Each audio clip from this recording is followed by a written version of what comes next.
Donald Trump rushed out of the White House this morning, apparently to play golf. We're going to find out if that's indeed what he really went to do.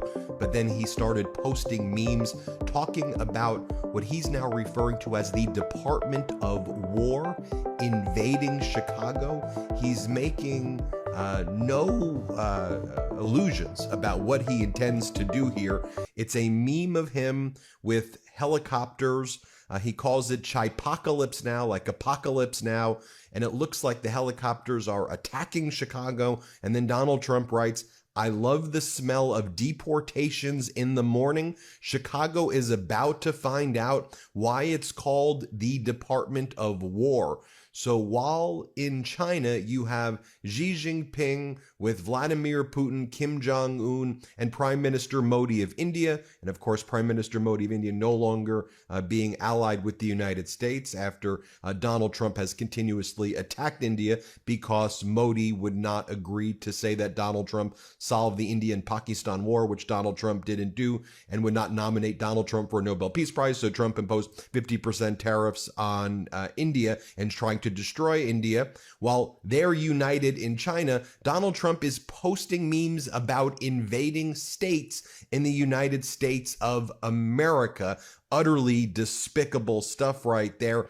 And America's suffering from real problems right now as well. I mean, we've been reporting how manufacturing payrolls have contracted for 4 straight months. We have not seen this since the beginning of 2020 when Trump was in office. 78,000 manufacturing jobs were lost so far this year. About 40,000 of those jobs lost since Donald Trump declared Liberation Day, which I always called Liquidation Day. And we're learning more data as well about the people that Donald Trump is now putting in to try to manipulate or manufacture or fabricate data, because Donald Trump doesn't like that the data shows that he's utterly incompetent and awful. Remember how Donald Trump fired the Bureau of Labor Statistics Commissioner because Donald Trump didn't like the previous jobs report that came out? By the way, this one was far worse.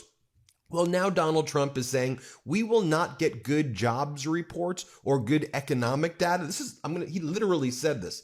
Until 2027, he's now saying. It's going to take that amount of time for his people to get in and change the numbers. Well, now we're learning more details about E.J. Antoni, the guy from the Heritage Foundation that Trump wants to replace the commissioner who Donald Trump fired. Now, we previously posted how E.J. Antoni had Hitler's warships in his office. We previously posted all the horrific things that E.J. Antoni said, but CNN found additional stuff where he would post the most misogynistic, hateful, frankly, grotesque, sexual, pornographic stuff on a burner social media account. I can't even repeat some of the things that he would say about former Vice President Kamala Harris getting on her knees, and I won't even say the stuff, but it is as grotesque and pornographic and vile, like 4chan stuff that you would expect like some sicko,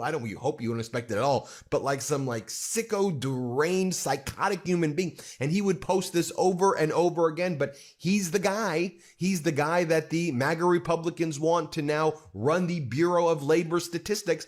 I think you get a pattern with these people and their behavior and why you have people like Jim Jordan. What was his claim to fame before leading the Judiciary Committee despite not having a law degree? He went to law school but never took the bar exam. Oh yes, he covered up a sex assault ring that was taking place at his prior job. That's what he did. He was covering that up at the Ohio State University. So make him a Congress member. By the way, not even to talk about the fact that one of the former Republican speakers of the House was like a literal pedo as well. You can go through all these people's backgrounds and they're disgusting. No wonder they're covering up the Epstein files like they did all week. So that was E.J. Antoni. Oh, look, everybody, another post this morning from the Department of Defense, which is unlawfully naming itself the Department of War. What are they posting right now?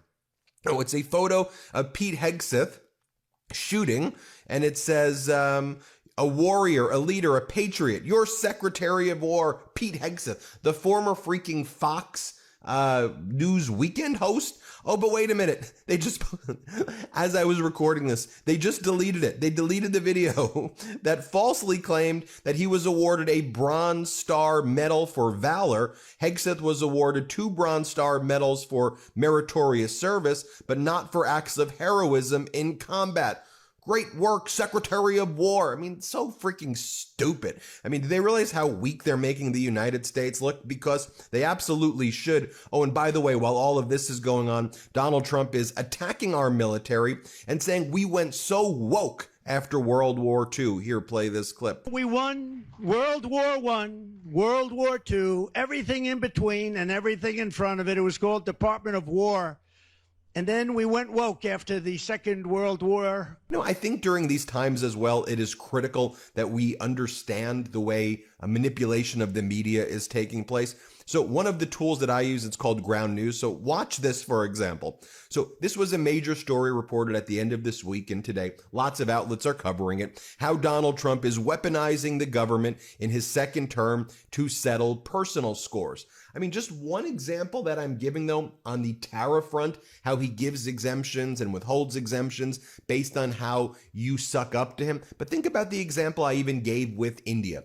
We've just destroyed an alliance with India, which is a democracy, has its flaws, but is a democracy. We destroyed it because Prime Minister Modi would not agree to lie for Donald Trump and give him a Nobel Peace Prize and say Trump solved the India and Pakistan war. Because that hurt Donald Trump's feelings, there's now a stronger alliance that China has with Prime Minister Modi, and it makes us less safe. Just think about that example. So this article, 0% of right-wing media is covering it. 0% of right-wing media is covering it.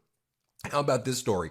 White House UFC event is set for June. Weigh-ins at the Lincoln Memorial. So they're actually doing UFC fights right now at the White House. Donald Trump is referring to the area that he destroyed in the Rose Garden as Club Rose Garden, and they're going to do UFC fights in Washington, D.C. I mean, do you know how stupid that just makes us look? It literally is more unbelievable than the plot of Idiocracy. 83% of right-wing media covers that. Doesn't this, if you just look at this comparison that I just gave you, 0% of right-wing media wants to cover how Donald Trump is focused on enriching himself, like $5 billion in Bitcoin money for him and his family, or $5 million in a new token, World Liberty Financial crypto token, not Bitcoin, crypto token. Sorry, I get it confused with the meme coin and the NFT. How he's enriching himself and how he is attacking his political enemies and hurting the American people and making American markets less desirable for foreign countries. But right-wing loves UFC, the UFC fight in Washington, D.C. I mean, really, that's what... You like that performative crap while Donald Trump is screwing up you and your family's lives and taking away your opportunities, and we're losing manufacturing jobs? So I have to stay up to date, all the news, all the time that I do, you know, as a podcaster, as a host of this network. So my source is Ground News. You guys, this is a subscriber-funded app and news site. Every day they pull in thousands of articles from around the world and organize them by story and then show you what the right is reporting, what the center, what the left is reporting. It's a game changer because as active, responsible citizens, we must get our news from reliable sources. In Trump's America, being informed about facts and media bias is the most important thing that you can do, I think. What do you think? But that's why we love Ground News. For every article, they also tell you, did a media conglomerate put this news out, or was it independent media? And then they determine whether media conglomerates have mixed or low factuality. Independent media seems to have a higher factuality, but you get all that with your Ground News Vantage subscription. I especially like their blind spot feature, which I just showed you what the right wing's covering, what left wing's covering. So join us right now.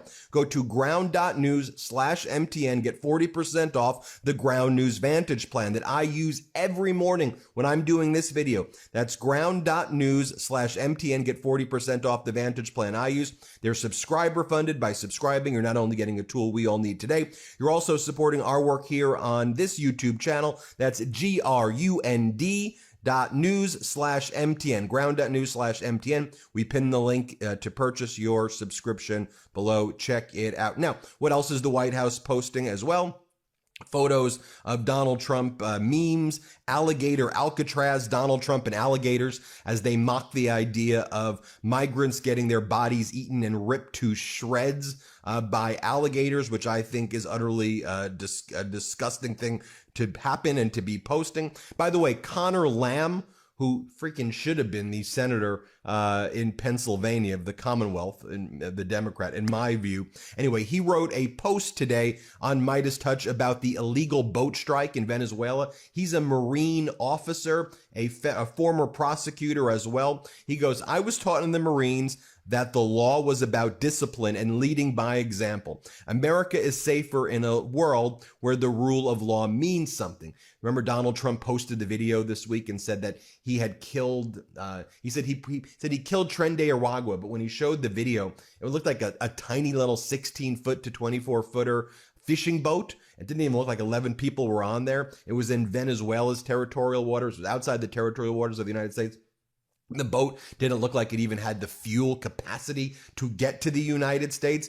And we put 4 warships, 1 nuclear sub, and we used the American military power to just, if you take their word for it, just kill 11 people. And if Tren de Aragua engages in human trafficking, which we know they do, how do you know there's not innocent people on there that you just killed as well? How do we know the people on there weren't fishermen?